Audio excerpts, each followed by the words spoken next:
Hello, friends and family. It's been a hot minute or a few months.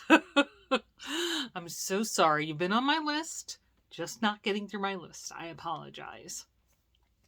So, I want to try a new thing. I'm going to call it Tea Time with Jen. We'll have a cup of tea together and hopefully we'll get a good topic going. And I started today because today is a very special day. Today is March 28th, and I'm going to link a few videos up here. I think from last year. So for those who don't remember or didn't see the videos, today's topic or discussion point will be please, I implore you to consider being an organ donor. So something very sad happened this year, or actually last year. I renewed my driver's license in December. My 4 years was up. And at that time, I did some investigation, and it turns out that having had lymphoma or leukemia, you are never allowed to donate your organs in my state. So I had to remove my organ donation status from my driver's license when I renewed it because I'm not eligible to donate any longer, which made me very sad in my heart because, as you can see from last year's video, A, organ donation has made a massive difference in our family's life. And B, I feel pretty passionate about I'm not going to be using it anymore. So therefore, somebody else should have the benefit of anything that is useful to them. But it seems that none of me is functionally, from a science perspective, none of me is useful to anyone, at least from a donation perspective. I think I probably will still, I went back, I was watching some of the videos from last year, and I think I probably would still have the opportunity to donate to science so they can try and figure out what's going on with this body of mine and why it keeps getting cancer. But as far as, immediately impacting another family by providing organs, much needed organs, that won't be in my future, but I guess I could try and take some comfort in the fact that if I did go the science route, then at least maybe I could save lots of lives someday just with the research that they're able to make. I don't know. But that did make me sad. However, I want to go back to today is March 28th, 2018. And if you go back and watch those videos, I'll link all of them in succession. I think I talked about it for the whole weekend, so maybe 26, 27, 28, or 27, 28, 29th. I forget. I'll try and link those up here and down below. 4 years ago now, Bill transplanted, and thanks greatly to an angel delivery from a very special young man who made it clear with the life that he led that he wanted, that it was his wish, and it was clear to his family that it was his wish to live on in this way.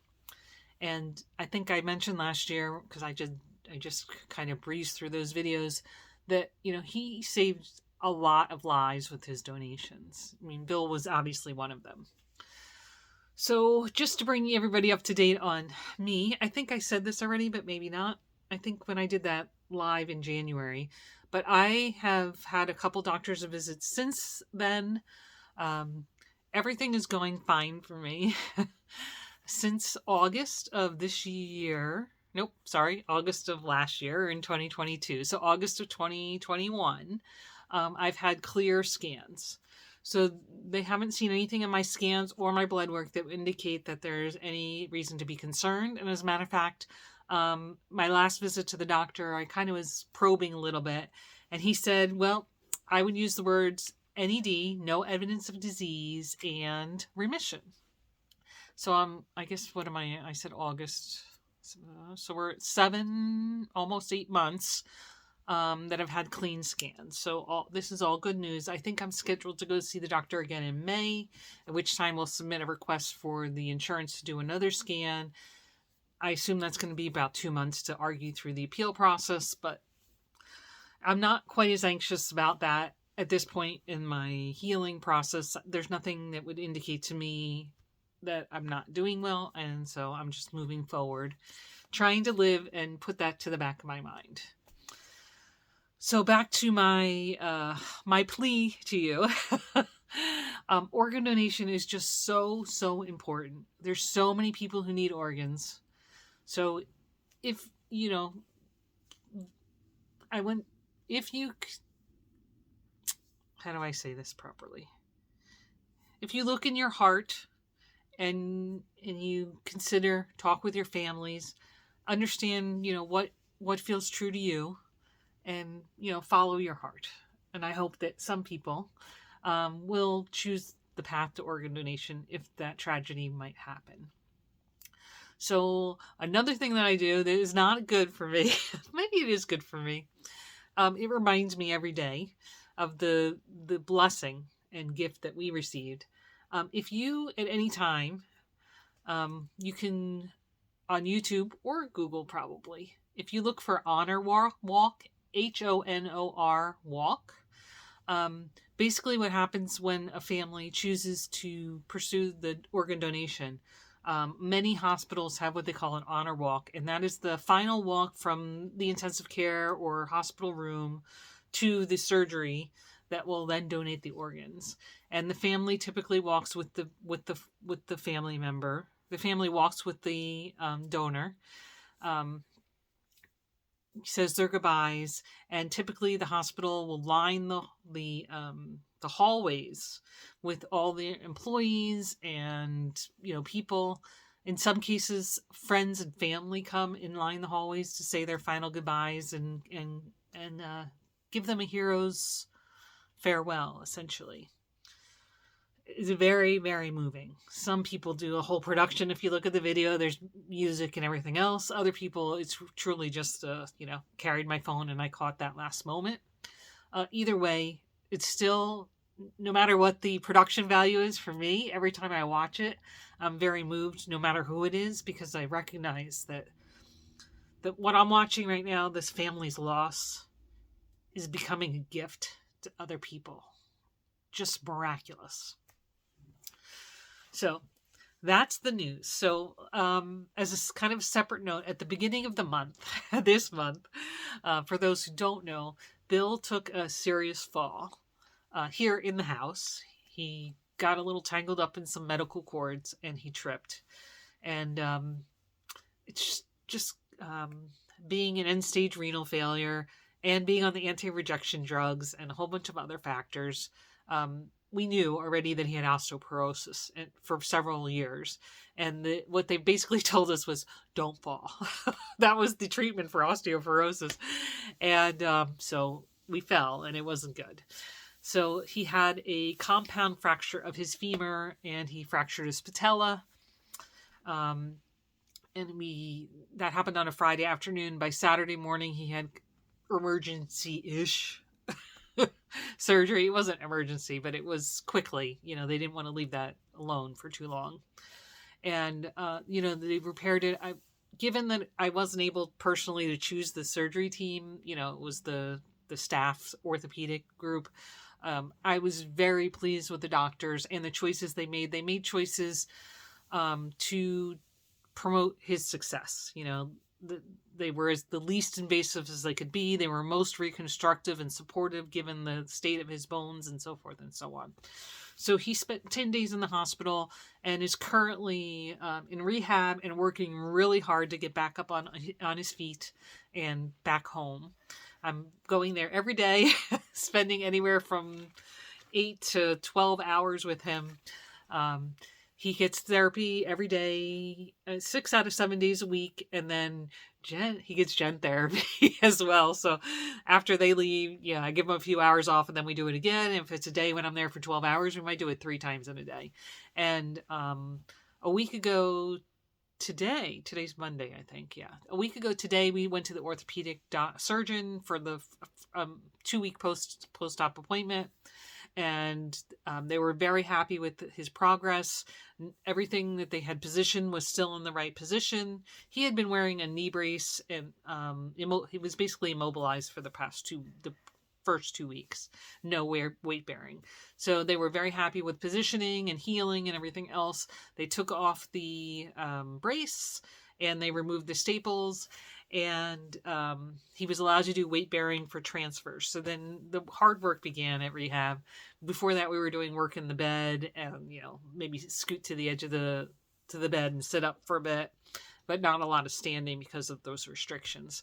So he started right away on Tuesday, where we were working with him to get him standing again. He wasn't moving, but stand and sit and stand and sit and building those muscles back up. And he's really been working very hard at that. And hopefully before too long, he'll be home with us again. Because, as you all know, and as I mentioned last year, and I mention every year, we got such a wonderful gift and it's worth fighting for. And we, that's where we're at the moment. So what else can I tell you about? So my health is doing pretty well. A little bit of extra stress and strain going back and forth and caring for Bill remotely. It is difficult to give him all the support he needs with the restrictions. When he was in the hospital, it was very restricted because of COVID. They would only let one visitor in, and they would only, they had very restricted hours, like 10 to 6 or 7. At the rehab, I'm able to pretty much be there most of the day. I can get there at 8 a.m. They officially have an 8 p.m. close, but many days I don't leave till 9 or 10. So, it's a little wiggly there. And he's getting his dialysis, and I'm doing it mostly, so we're getting good dialysis there. Overall, the food's not great, his appetite's not great, so we've been working with that and trying to encourage him to eat a little more of this and a little more of that and doing all those things. But overall, he's making great progress, and we're very proud of him. And, he's a fighter. And we believe, to some extent, he got some of that fighting from his donor as well, who was also a fighter to the very end. So again, thank you, thank you, thank you. We cannot thank you enough for that beautiful gift that you gave us. And I would again encourage everyone to consider organ donation as an option. It really is a beautiful, beautiful gift and a way to make some joy out of a tragedy. All right, so what else can I tell you about? As far as symptoms, all those symptoms I used to go through when we did our dailies, I don't really have too many of those anymore. One thing I did, I think I mentioned this in the January live. I gained a lot of weight after my treatment stopped. Even the doctor commented on it, and I was not really making a lot of success getting it off. There was nothing really. So at the beginning of this month, like 3 or 4 days before Bill fell, I started doing intermittent fasting for me. And I've been able to mostly keep it up even with all the rigmarole back and forth with him. And so far, I've lost about 2.25 kilos, which is roughly 5 pounds, 4.5, 5 pounds in the month of March, because I started on March 1st. So we'll see where I end, but I'm not dissatisfied with 5 pounds in a month. I think that's not too shabby. I've been trying to exercise a little more. I've definitely been moving more as far as my steps. Most days I'm beating that 10,000 goal.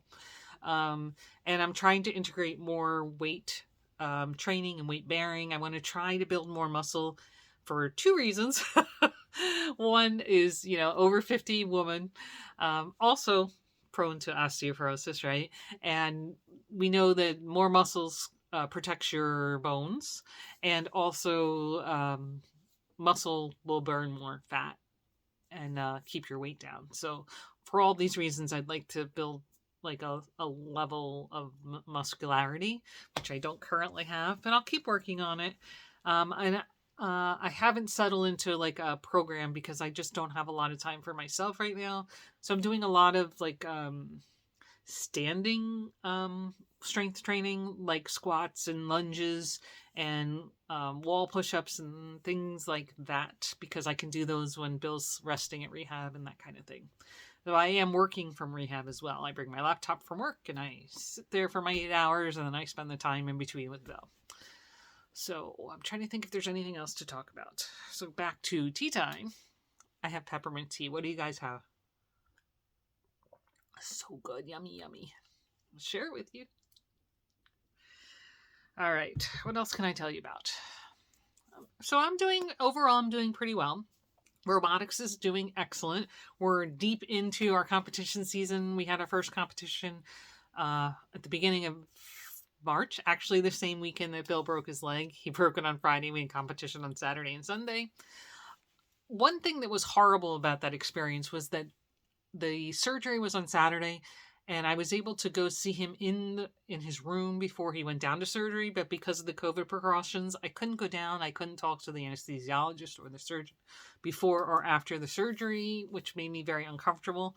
The surgeon did call me on the phone, but I wasn't able to like make eye contact and get a feeling for these people that had my husband's life in their hands.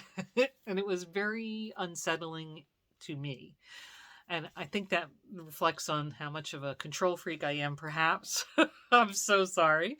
But, this is a full-time job, and I'm very invested in keeping Bill alive.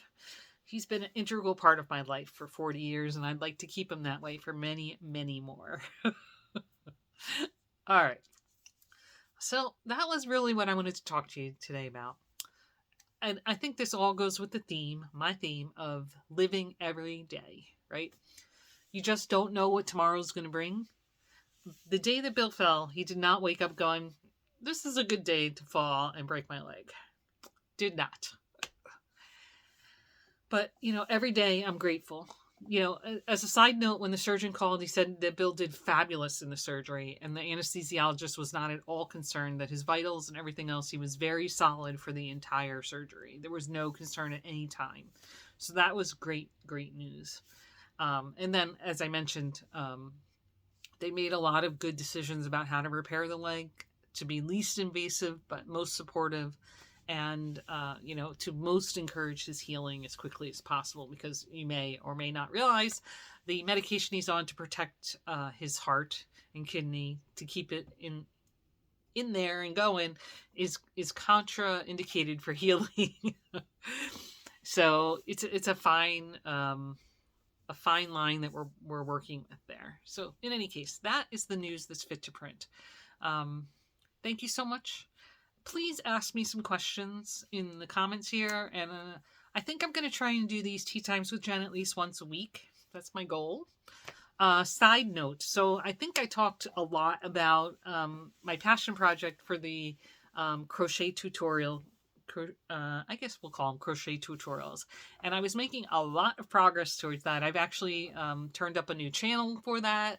And I'm trying to think, an Instagram, a Twitter, a couple other accounts, all the socials. And I was starting to just starting to do some research on a logo and bit of music, custom music, theme music, for the videos. They're going to be 1-minute videos, and they're going to teach you basic skills and how to read crochet patterns. That's what we're starting with anyway, because I have a passion for that and I'm pretty good at it. And then, so that was in process, but it's been a little sidelined because of what's going on with Bill. But I'm going to try to get that going as well. So hopefully that'll be going before too long. I've already sat down and kind of plotted out like the different classes, videos, whatever you want to call them. Like all the ones that I could think of, and then I'm kind of stream of consciousness going to the other things. So we're working on that. That's still in the works. Still thinking about it. All right. That is all I have for you guys today. Sorry this was so rambly. I'm a little out of practice. I apologize. So, again, great to see you guys. Missed you so much. I'm going to try and talk to you again next week for tea time. I think we'll do it on Tuesday or Thursdays. Tea time on Tuesdays. Tea times with Jen. Thursdays. Well, we'll see. We'll see where it falls. For now, happy tea time. Enjoy your tea, and I'll talk to you soon. Love you. Remember to live every day. It's a gift,